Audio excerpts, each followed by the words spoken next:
If you don't know who I am, my name is Dakota Malone. I co-founded Community Solar Authority, and today I'm doing another deal review for a Central New York manufacturer we did all the way back when we first got started in Community Solar. It was actually one of our very first anchor deals, and I'm super excited to break it down in this video. Quick housekeeping, we've unlocked access to $22 million plus in future electricity savings using Community Solar. We work with large energy users, municipalities, investors, big businesses, corporations, and we make these videos as a way to explain our business in an easy to digest way. With that being said, let's keep it rolling. I want to start with why manufacturers need to think about sustainability in the first place. And here's a quick example.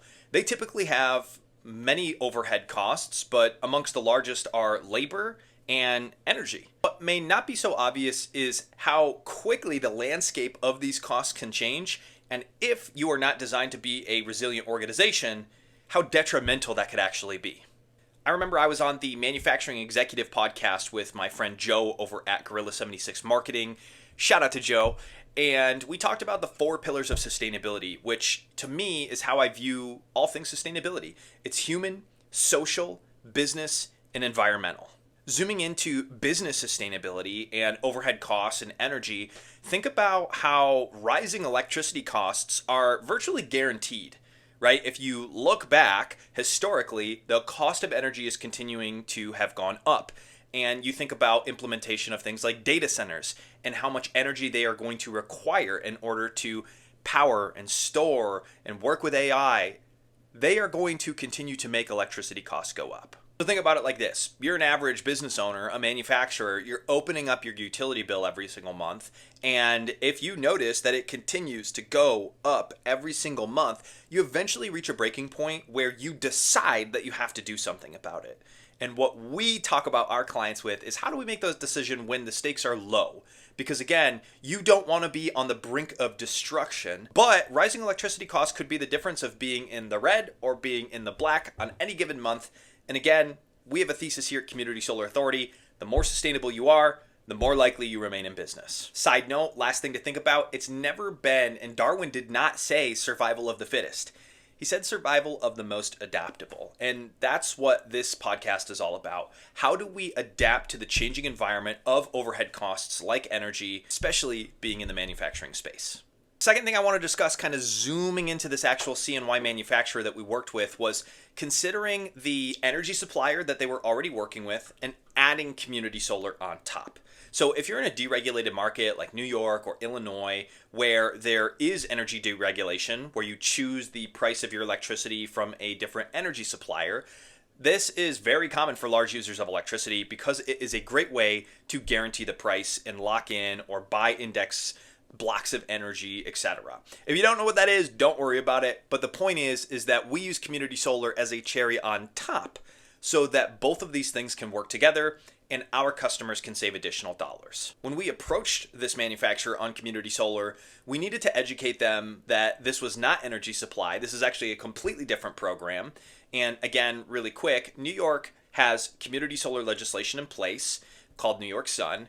And under this program, which is managed by NYSERDA, the governing energy body of New York, they allow participants to participate in local solar projects. And in exchange for helping clean the energy grid, they receive these bill credits back to their utility costs. These bill credits are designed to lower electricity costs, hedge inflation. You do it on a $0 investment, and you don't have to install solar on site. Pretty good deal. Some quick education here. A utility bill has 3 parts. It has supply, delivery, and taxes. The delivery are the lines in the pipes, the cost to deliver the energy to your location, to your facilities, and those charges show up on the bill from the utility. The supply portion of the bill is the energy supply. And so in this case of the client, they had a separate energy supplier who was charging them a fixed rate every single month that also appeared on the utility bill. And then lastly, taxes all goes to Uncle Sam one way or another, whether that's state, federal, etc. So if the energy supply is the procurement part of the bill that solves how much you're using multiplied by the price you sign up for with your energy, that solves a third of the bill.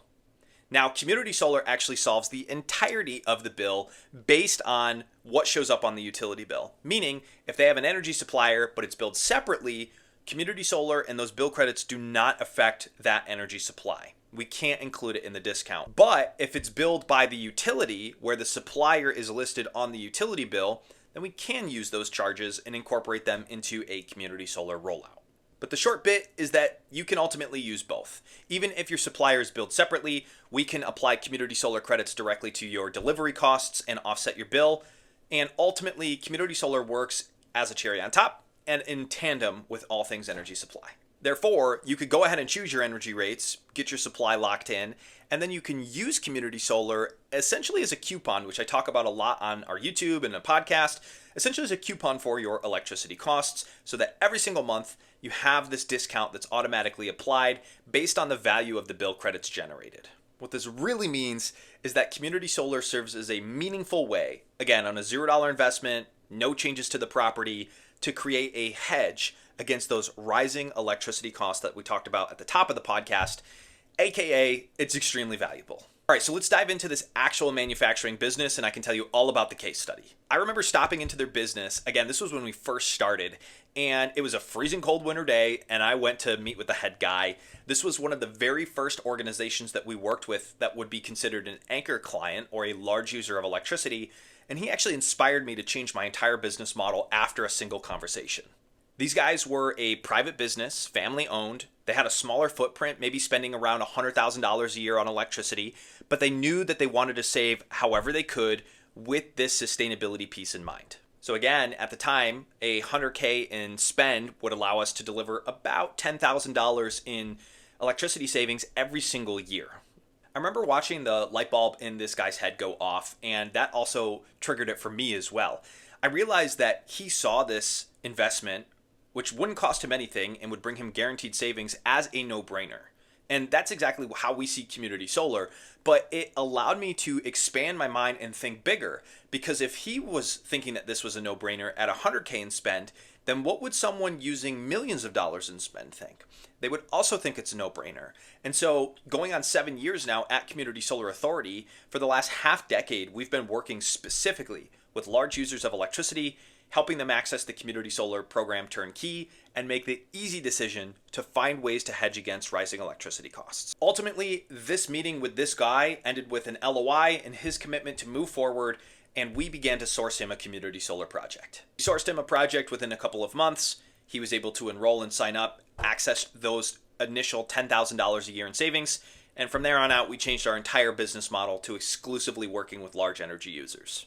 Thank you to this organization for helping me think bigger, set bigger goals, and really aim my sights higher as an entrepreneur. This whole deal was awesome because it was a bonus point for us, being that this organization and manufacturing site was located in central New York, where I grew up, where my co-founder grew up. We're big believers in giving back to the region that gave so much to us and raised us as young men, ultimately becoming entrepreneurs.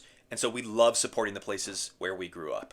If you want the case study to get the full deets, you can message me on LinkedIn at linkedin.com/in/Dakota Malone, and I will send you the PDF document. In short, community solar is a no-brainer for large energy users. You can enhance sustainability and improve operating profit on a $0 investment without needing to install solar. There are only a limited number of community solar projects that get built every single year, which means you're going to need an expert to get access to it. If you're thinking community solar might be a good fit for your business strategy, we can book a complimentary strategy call to see if we're a good fit to work together. You can go to communitysolarauthority.com and book a call to get started. By the way, if you are an energy broker or anyone who has these large users of energy in your book of business and you want them to access community solar, we are happy to have a conversation on a partnership, and you can also go to our website, book a call, and we're happy to see if we're a good fit to partner. Thanks so much for tuning in. Let me know if you guys appreciate these deal reviews and these stories and case studies, and I'll catch you guys on the next episode.